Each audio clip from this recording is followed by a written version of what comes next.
Welcome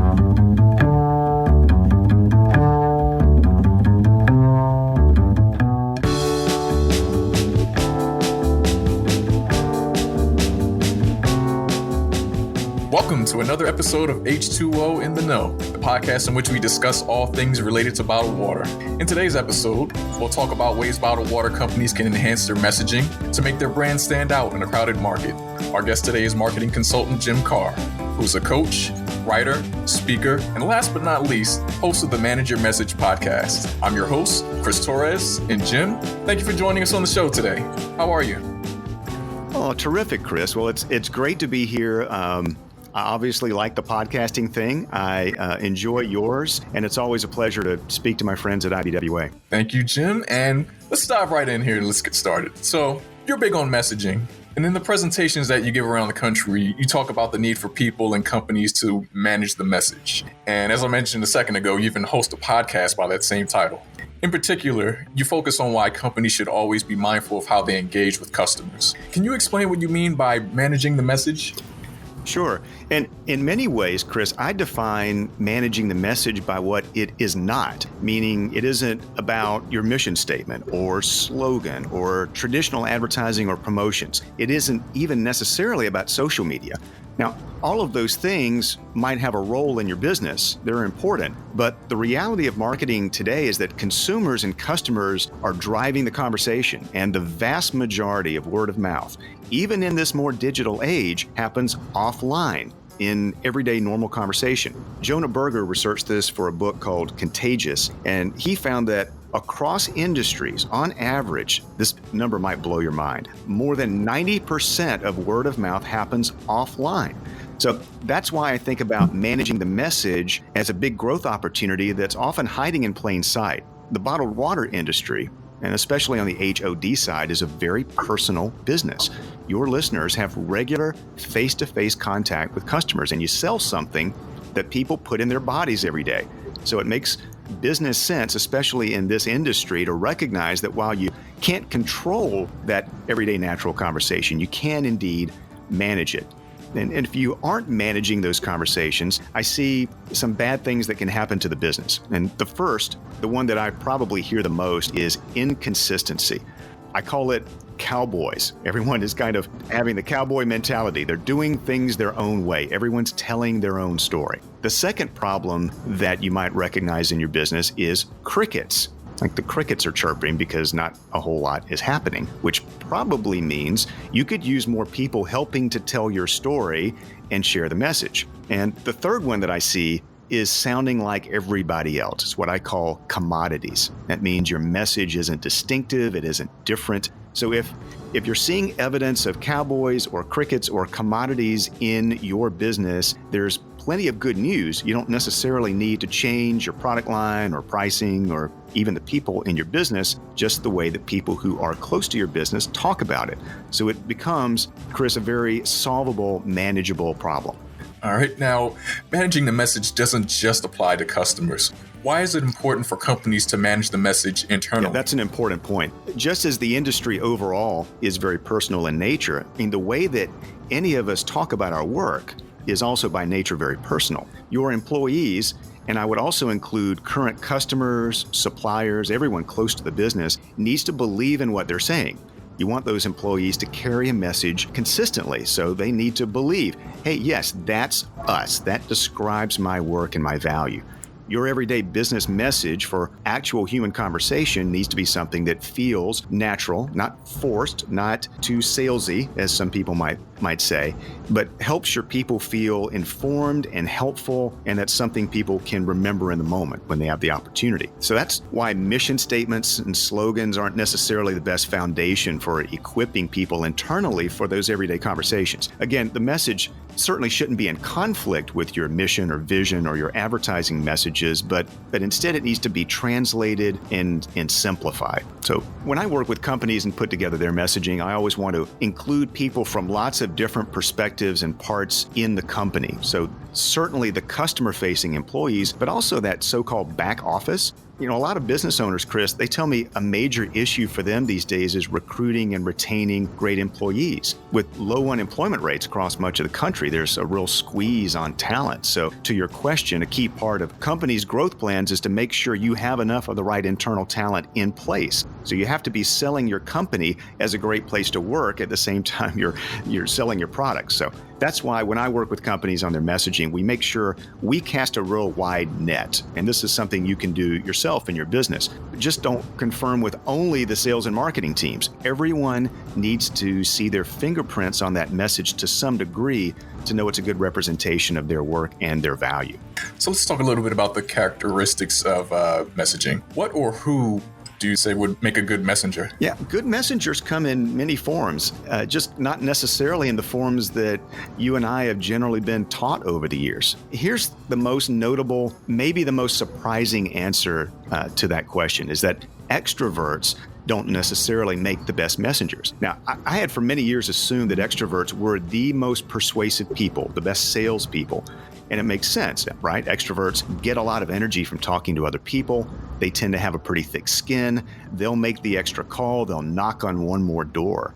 But a few years ago, I saw some research with real salespeople and valid measures of their personality types. And as it turns out, surprisingly to me, that when you take all the factors into account, extroverts are no better at sales than are introverts. And just as important, neither extroverts nor introverts are as effective as people in the middle. Some researchers call those of us in the middle ambiverts. They're kind of like being ambidextrous, right? You can use your left hand, right hand equally well. I call them the nimble majority because most of us are in the middle. I am an ambivert. I do like, as you mentioned, speaking and being up on stage and being with other people until the point when I don't and I need to recharge.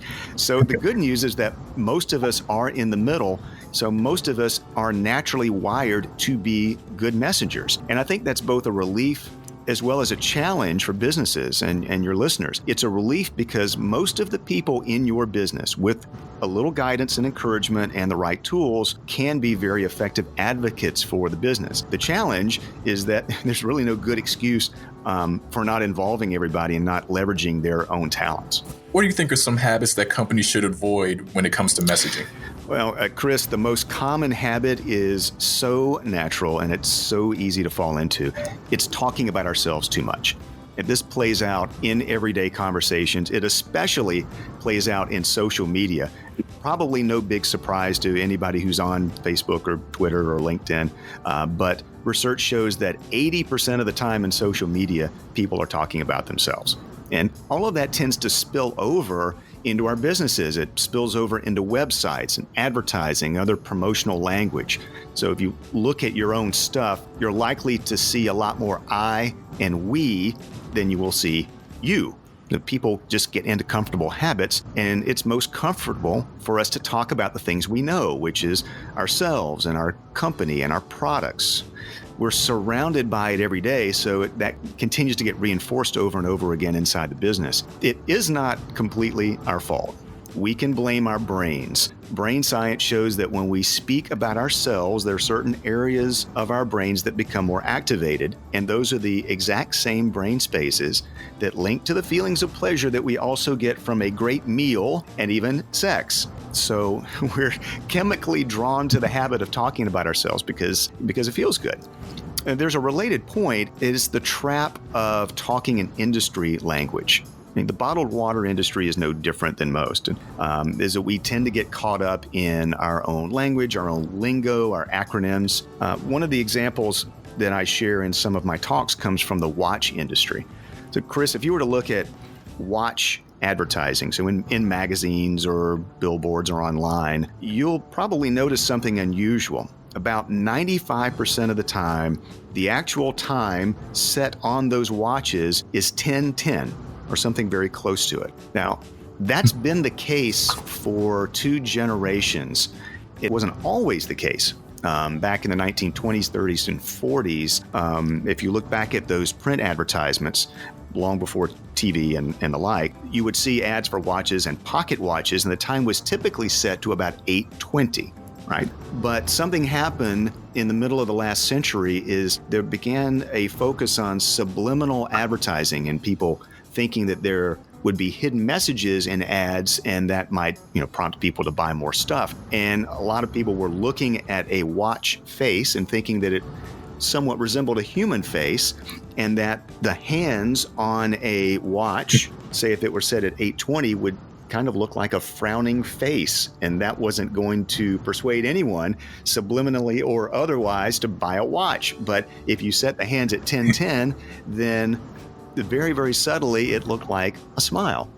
And so what happened is that all the watch manufacturers, with very few exceptions, started showing watches set to 1010. They were all kind of following the same assumption. It turns out that assumption really is so much rubbish. It doesn't have any effect on how people buy watches or clocks, but it even has carried over into digital watches, which obviously do not have a face, but they're still generally set to 1009, 1010, something like that in the ad. So, and now we're at the point where if you ask people in the watch industry, they all know about the industry practice, but no one has any idea where it started or why it began. So I will say that the biggest messages, and they're very, very common, to break free of, is the tendency to talk about ourselves and the things we're most comfortable with, and also the tendency to fall into the same language that everybody else in the industry uses. Now, you're a former chief marketing officer for Mountain Valley Spring Company, and its marketing and PR program has been recognized as among the best in the industry. What's responsible for their success? Well, my time leading marketing for Mountain Valley was several years ago. I had more hair. So I can't speak to the present day, but I can say, first of all, thank you. Our team was very proud of the work we did. We acquired the company in 2004. Mountain Valley was, even at that time, a more than 130-year-old brand, but it needed some revitalization. It had been pretty stagnant from the previous years, even while the bottled water industry was growing. So we needed to shake things up. And we changed a lot. We changed our message, our website, our packaging, our product portfolio. Eventually, we won a Best of Show Aqua Award and some other individual Aqua Awards, plus an award from the Glass Packaging Institute. So we had some external validation of what we were doing, but of course, the real measure's in the marketplace. And we felt like we needed to get back to our roots, but also connect with modern consumers when it came to what is a niche spring water brand. Sometimes you come into a situation like that and you just have to rethink what's been done. You don't want to change everything. We felt like there were some good, solid parts about our heritage and our tradition, but we also felt like we had to get in step with what consumers wanted at the time. And I'll say to everyone, as you're thinking about your own message here in the modern day, those things about your traditions, your heritage, your values, and then also what's more modern conveniences, those things don't necessarily have to be in conflict. I remember back in that day, we would talk internally about who we thought was going to be our Mountain Valley customer going forward. We used the term new traditionalist. So it was someone who cared about the basics of health and taste and history, but was also drawn to the aspirations about convenience and environmental protection and community. So those were the foundations that we used at the time. They were generally successful for us, and I think there's some lessons that your listeners can use today.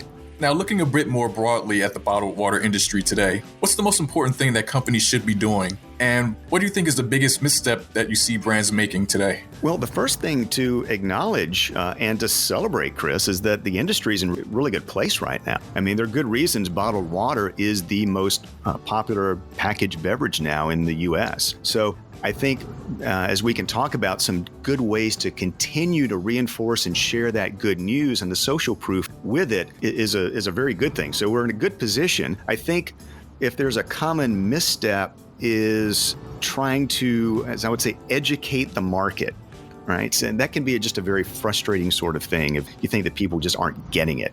When I think about managing the message for bottled water, I think about very simply 3 areas we can talk about here real briefly. And the areas are science, social proof, and stories. I think these will be winning strategies for listeners in their markets as long as you make sure that everyone in your business is equipped. So science includes all of that great information that we know about hydration, health, appearance, And that stuff is true, and that's part of the reason for the growing and continuing popularity of bottled water. Social proof, that's about revealing to consumers what other people like them are doing. And that certainly includes the fact that bottled water now has that number one position among packaged beverages in the country. That can also be very effective at your individual market or a community level. So if you have a leading market share, for example, in the community or communities you serve, then that's something to just continue to reinforce, because people are drawn to what people that they consider to be like them are already doing. And then stories are a big deal. And listeners, it's likely that your business is a treasure trove of stories about customers and their experiences with you. So think about the stories that you share inside the business, and are there ways that you can equip everyone to be able to share those outside the business as well? I remember we used to share stories from our H.D. operation years ago. And to this day, I remember a story of a particular route driver whose customers just loved him. He was in a smaller community in Mississippi. And there was one customer, a single older lady.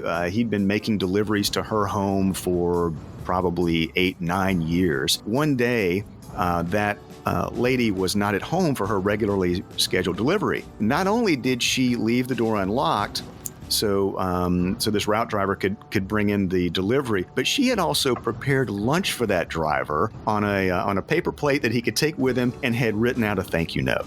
I mean, how cool is something like that? And so there are probably, again, those sorts of stories about customers, about great ways that you're serving them, and to be able to package those things up. So I think science, social proof, and stories are going to be a really good foundation for anyone listening to this podcast. Now, the bottled water industry is very competitive today, as you can imagine. So what other advice can you give to companies to help them make their brand stand out and have their own voice? I think very simply, take advantage of the unique opportunities that you have. When I was leading marketing for Mountain Valley, I would occasionally be at conferences with people who were leading marketing in different companies in different industries. And I could tell you they were so jealous, because so often their whole world was about trying to get attention from their customers and prospective customers, right? They lacked any sort of individual or personal touch. Well, especially on the HOD side, hey, we get invited into people's homes and offices on a regular basis. There are opportunities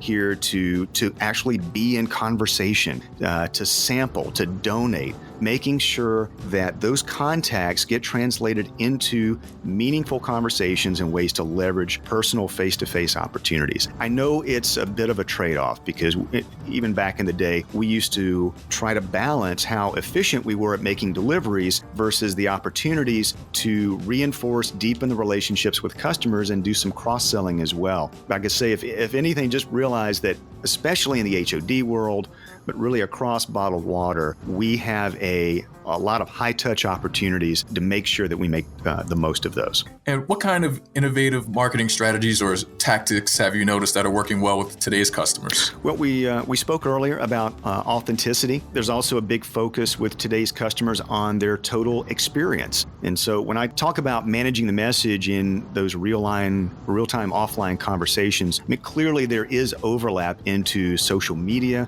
into other points of communication. So I don't know if this is really innovative, but it certainly has been effective across a lot of different and similar industries, is to make sure those stories, those images get carried over into your website, into social media, into community engagement. As we talked about, bottled water is personal as well as a lifestyle choice. And sometimes when it comes to areas such as websites, I find that we're talking about ourselves a little too much, and it's kind of a product-focused message. If you see on websites, it's, it looks like a catalog, or here's the stuff you can buy from us and we'll tell you about the water. Well, that of course is important, but if this is something that really is personal, if it's about an experience, if it's about convenience and taste and health and lifestyle, then you'd want to make sure that those elements come through loud and clear on your website, social media, the other ways that you're out in communities donating and engaging and sampling with people.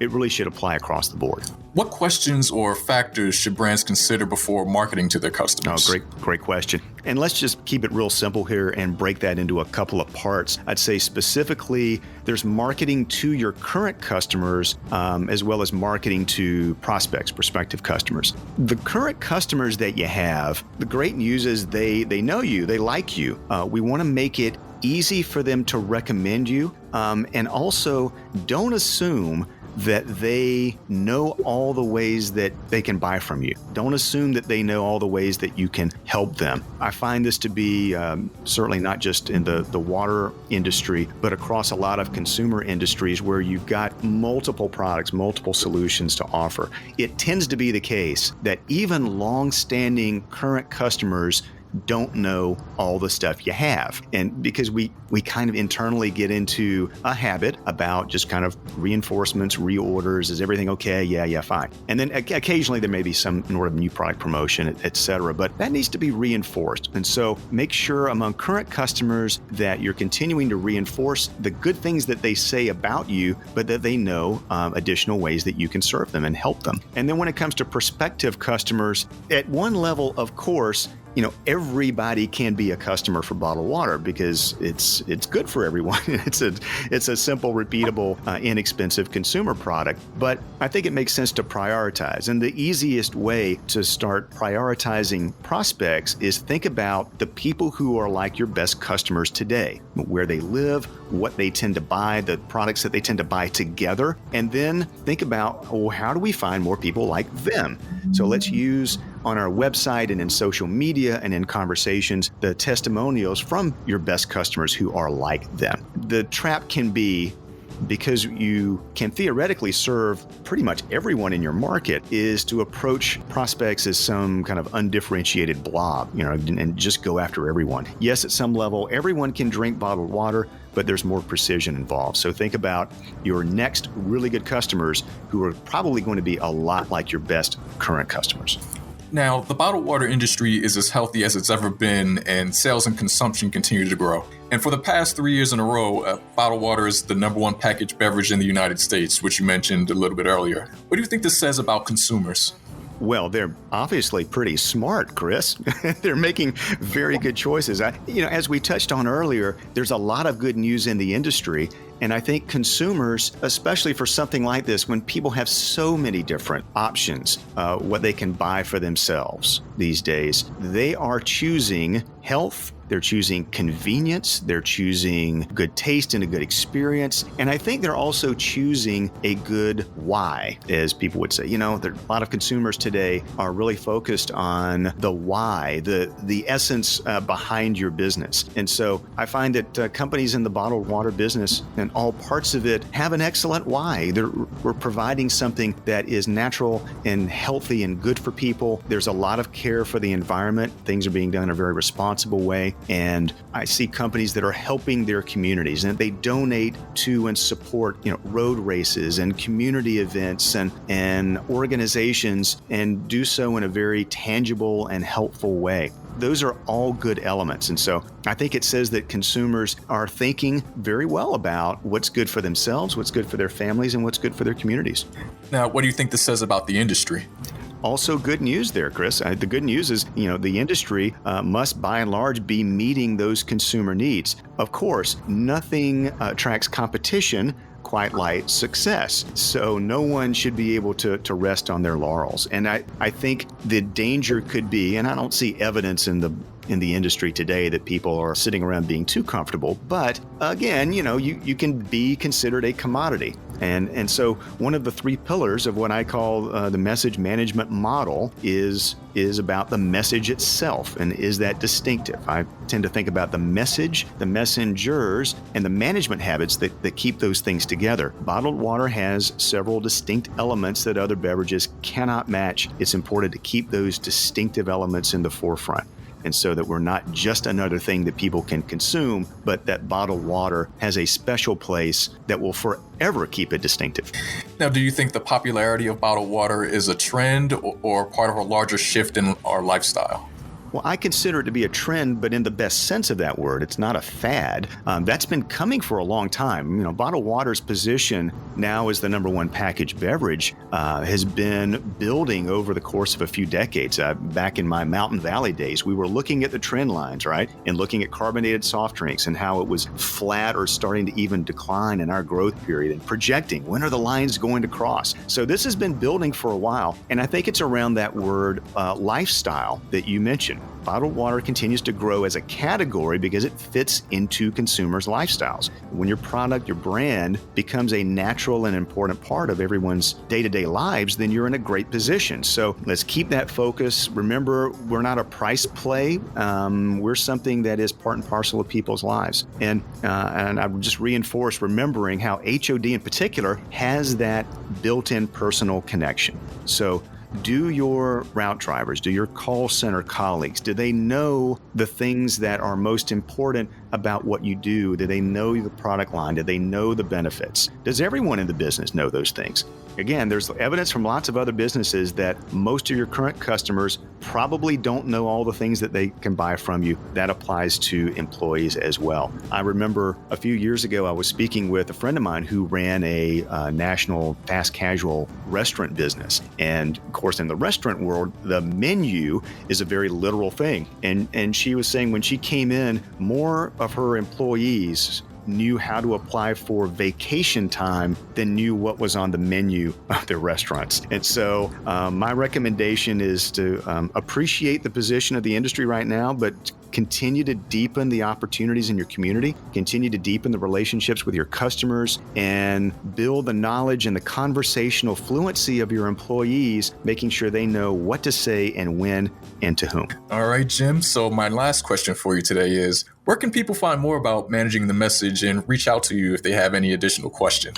This is where I'm going to fall into the talking about myself. I'll try to keep it short. First, really appreciate the opportunity here, and I would be happy to chat directly with any of your listeners. My email address is jim@jimkarrh.com. That's Karrh, and my personal mobile number is also listed on the website, jimkarrh.com. I also have a couple of free resources that your listeners might find valuable. The first, it's a brief weekly set of tips delivered via email called the Message Manager Memo. You can sign up in less than 10 seconds from the website, or you can just let me know and I'll add you to the list. The other free resource is, as you mentioned, Chris, a podcast. I launched the Manager Message podcast last fall. It's been terrific. Really like this medium. And you can find the link through my website, jimkarrh.com, or you can also find it on iTunes, Google Play, Stitcher, all the usual places. All right. And there you have it. Jim, thanks again for coming on the show today and joining us. And there's definitely a lot that the listeners can take away about managing the message. We really appreciate it. Thank you, Chris. And as always, thank you to the listeners for checking in with us. Remember to follow and subscribe to H2O in the Know on SoundCloud and iTunes. This is Chris Torres signing off. We'll see you next time. Music by royaltyfreemusiclibrary.com.